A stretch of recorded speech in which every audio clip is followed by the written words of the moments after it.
भाषा अभिव्यक्ति का माध्यम ही नहीं, बल्कि भाषा हमारा संस्कृति का आत्मा भी है, ऐसा अटल बिहारी वाजपेयी जी के समय पार्लियामेंट में बताया था। संस्कृति में एक वाक्य है, भाषा विवेकास्य वाहनम, अर्थात भाषा ज्ञान का वाहन भी है। भारत में भाषा का इतना रीजनल लैंग्वेजेस से लेकर, हिंदी से लेकर, संस्कृति से लेकर एक महत्वपूर्ण भूमिका भारत को जोड़ने के लिए, भारत को एकीकृत करने के लिए भाषा काम करते हैं। लेकिन हमारे ज्ञान का वाहन को, इस भाषा का तोड़ने के लिए ब्रिटिश के ज़माने में अलग अलग कोशिश हुआ है। जैसे 1835 में मैकाले के द्वारा भारत की जो क्लासिकल लैंग्वेजेस है उसको साइडलाइन करने के लिए ब्रिटिश ने प्रयास किया। इंग्लिश को शिक्षा में माध्यम से बढ़ावा दिया भारत में। और आज़ादी के बाद जो 1956 में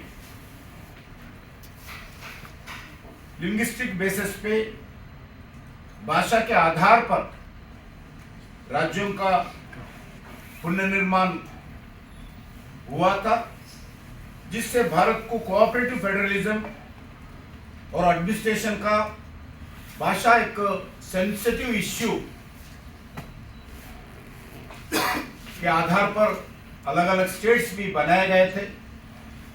भारत में लिंग्विस्टिक सिचुएशन की चैलेंजेस और अपॉर्चुनिटीज को एड्रेस करने के लिए 3 लैंग्वेजेस फार्मूला निर्माण किया गया है।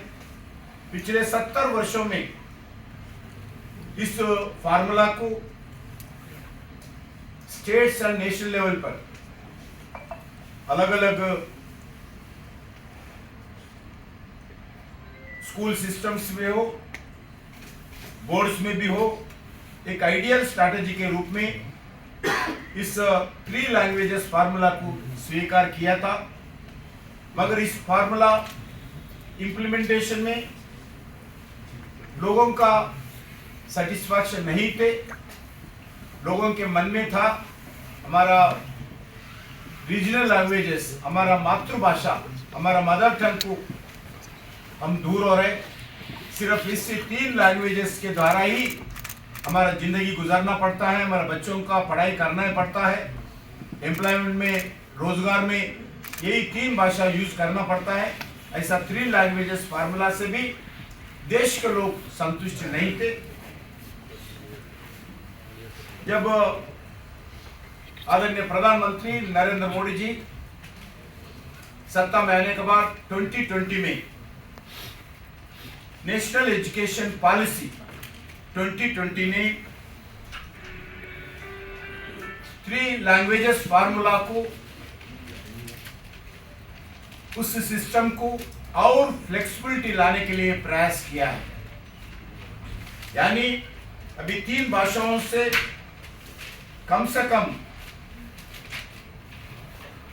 2 भारत की स्थानीय भाषा, मूल भाषा भी हो,